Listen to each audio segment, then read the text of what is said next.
pouquinho, né? Até Só que... tá aí nem que chamemos a série mesmo, tá assistindo? Acho que eu tô com um déficit de memória. O nome da série é Manifesto. Manifesto. Não. Posso contar uma historinha aqui, mas você sabe que dá tempo? Historinha? É com H ou com E? Uma historinha aqui com... Fala, Camila! Não sei se o criador vai gostar disso. Gente, olha, eu adquiri um probleminha por causa disso aqui, ó. Eu queria, na minha infância, na minha juventude, eu queria descobrir como tudo surgiu, né? Eu estava vendo um vídeo da Clara, ela estava angustiada, né? Ela falou, conversando com o Arco, chorando, né? As coisas tão belas e o crivo é muito pesado, né? Então ela estava chorando, assim. Desde a minha infância, eu queria saber também a origem, de onde Deus veio, de onde Deus, né? De onde veio, tudo surgiu, né? Eu, na adolescência, não tinha nem televisão, não tinha nada, eu pensava nisso aí. Só que um dia eu pensava nisso, pesquisar, né? Perguntar para o mundo, como que é feito isso, feito aquilo? De onde vem Deus?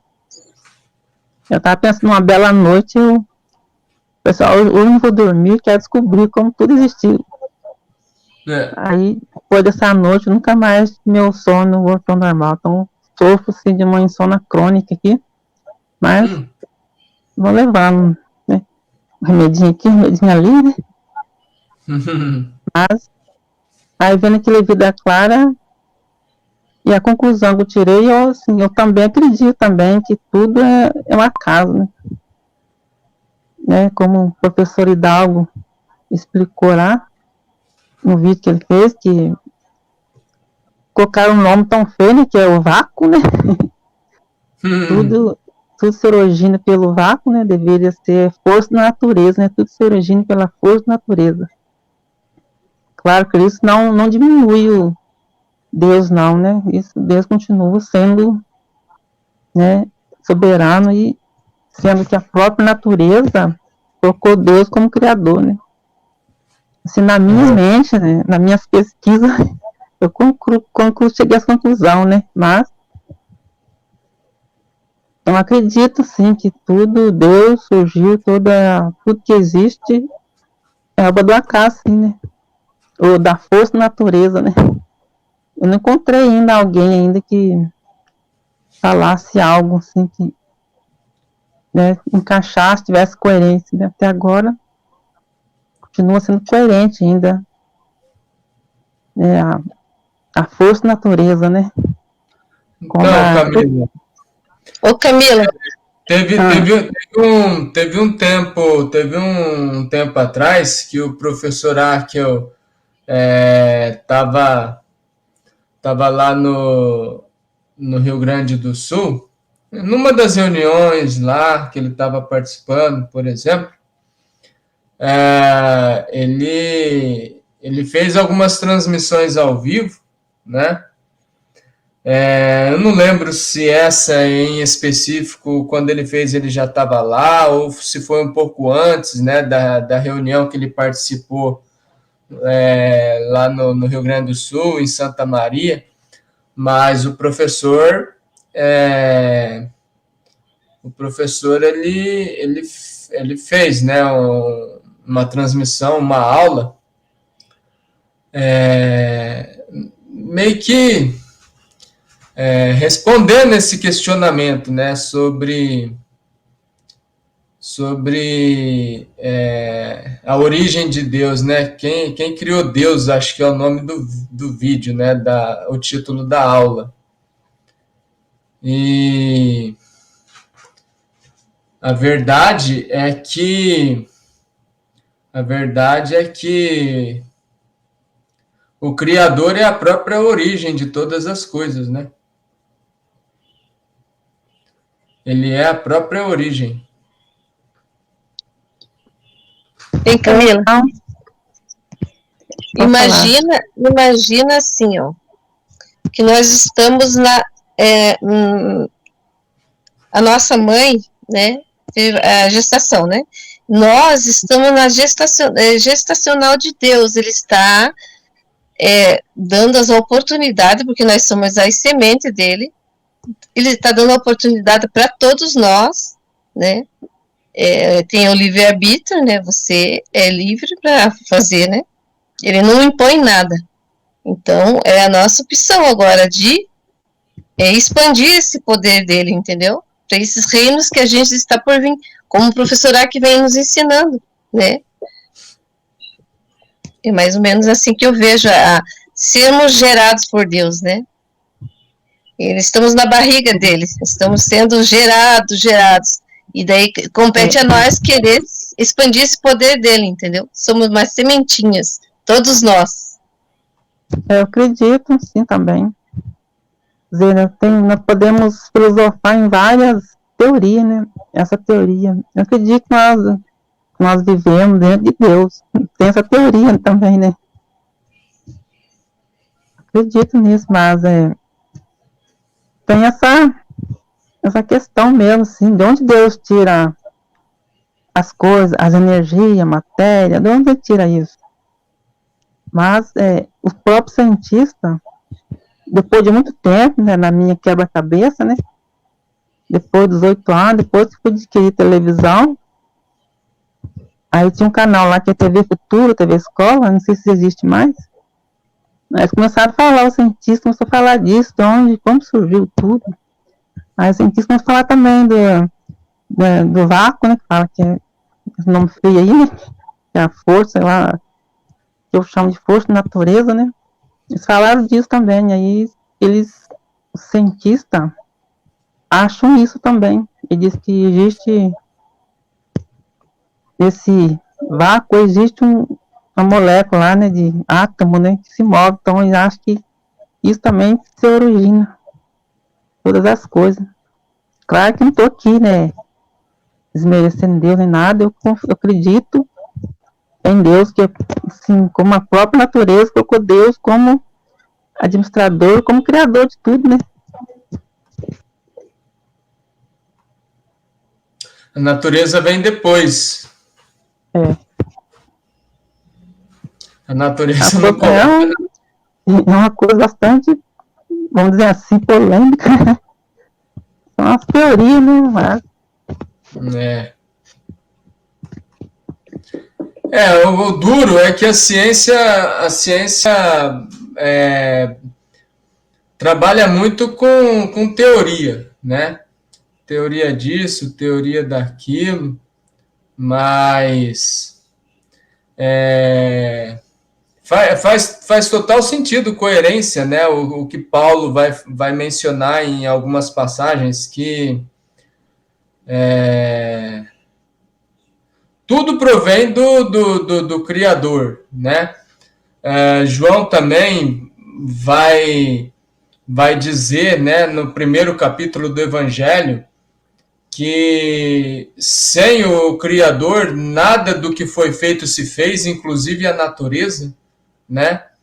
Então a gente tem referências, né, de que tudo se originou dele, e ele criou todas as coisas, né? Os reinos, né? Reino animal, reino vegetal, reino mineral, o próprio ser humano, a imagem e semelhança dele, para que através disso ele fosse glorificado, vamos dizer assim, né? Então, a gente tem que enxergar ele como sendo a origem de todas as coisas, né?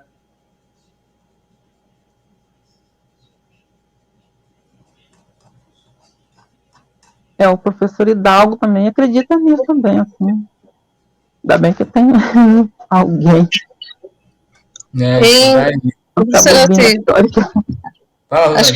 Acho que o Carlos quer falar também. Ele fez assim. Fala, Carlos. Tem que ligar o microfone. Aí. Aí, aqui, uma pergunta. Eu, É. eu assisto o canal aí, mas eu sou da igreja. Só que a minha Certo. Bíblia, a tradução dela é de João Ferreira de Almeida. Eu queria saber se a tradução dela é original, assim, fiéis aos originais. O que acontece, Carlos?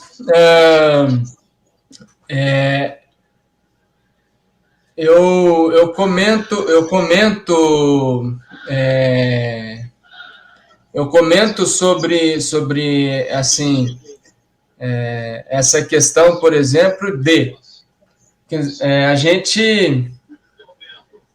a gente sabe, né, pela questão aí da coerência mesmo, que tem determinadas passagens da Bíblia que elas não tão assim, a gente não consegue enxergar, né, a partir de uma única versão o sentido original, né, daquilo que está sendo comunicado. Por quê?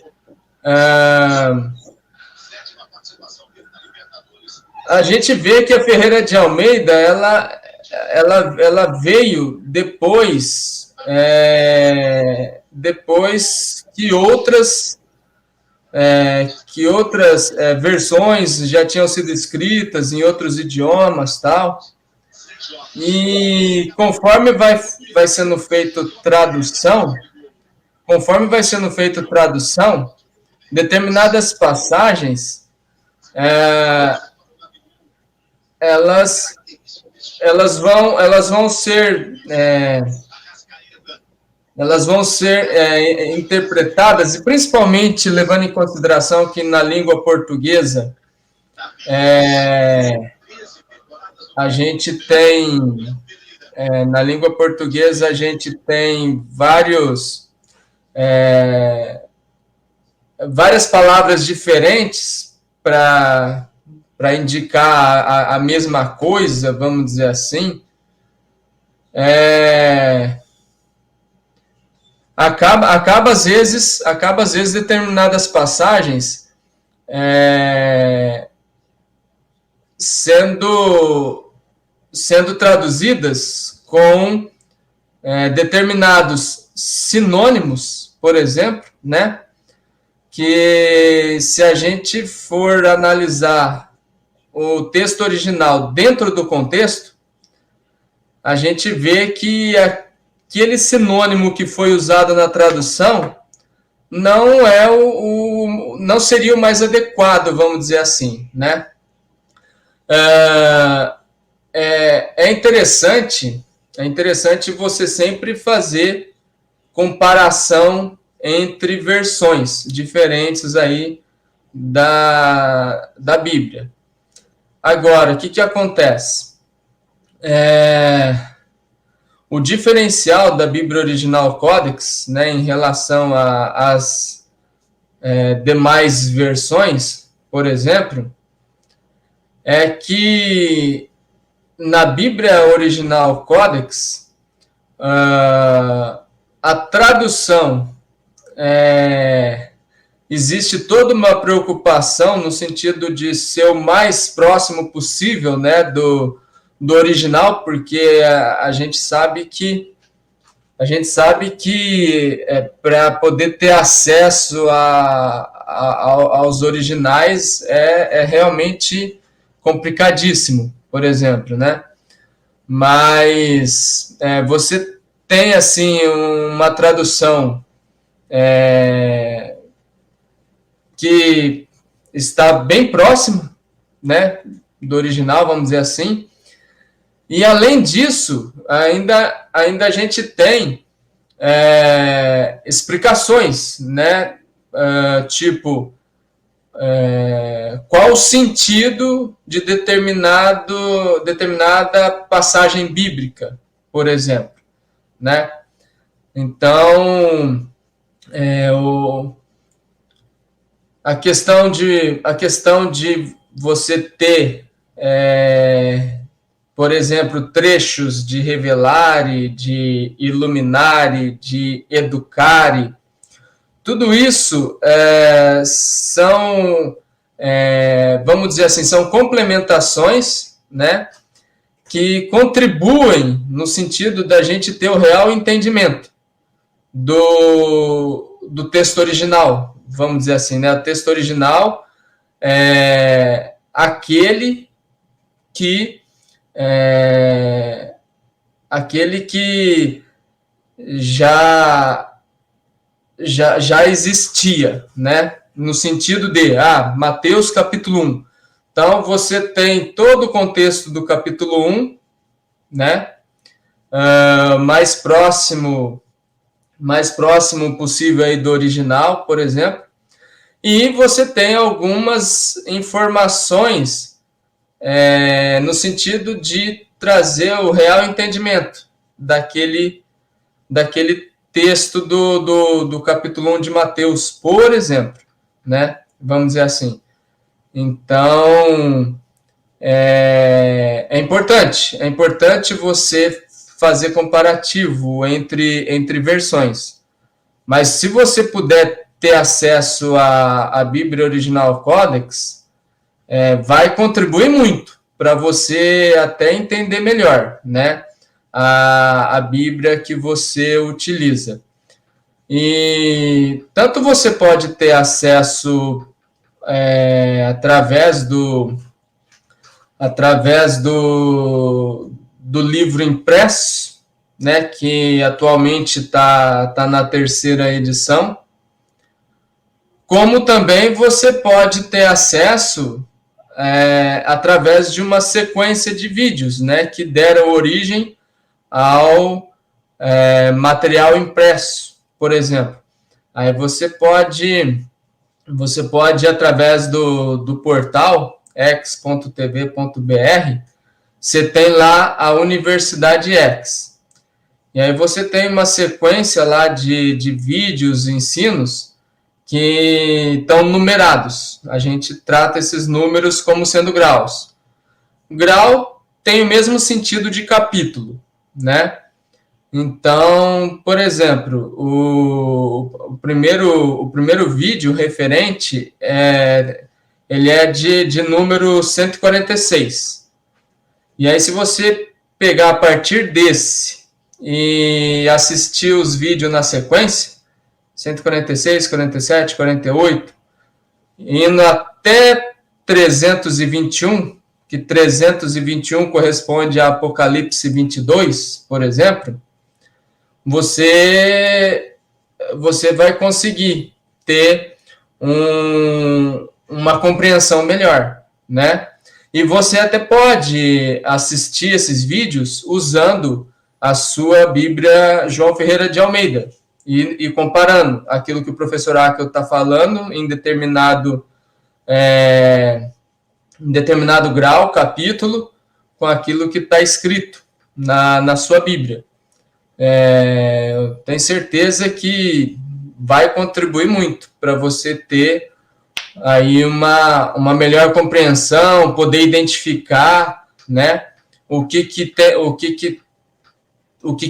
é coerente, o que dá para a gente aproveitar em relação ao que está escrito e o que de repente precisa ter um melhor entendimento, né? No sentido de que eu lia determinada passagem e não conseguia ter o real entendimento. Aí, depois que o professor Akel disponibilizou, né, para nós esses vídeos referente a essa sequência, né, do capítulo 1 de Mateus até o capítulo 22 de Apocalipse, isso daí contribuiu muito, né, para que houvesse aí um real entendimento de muita coisa.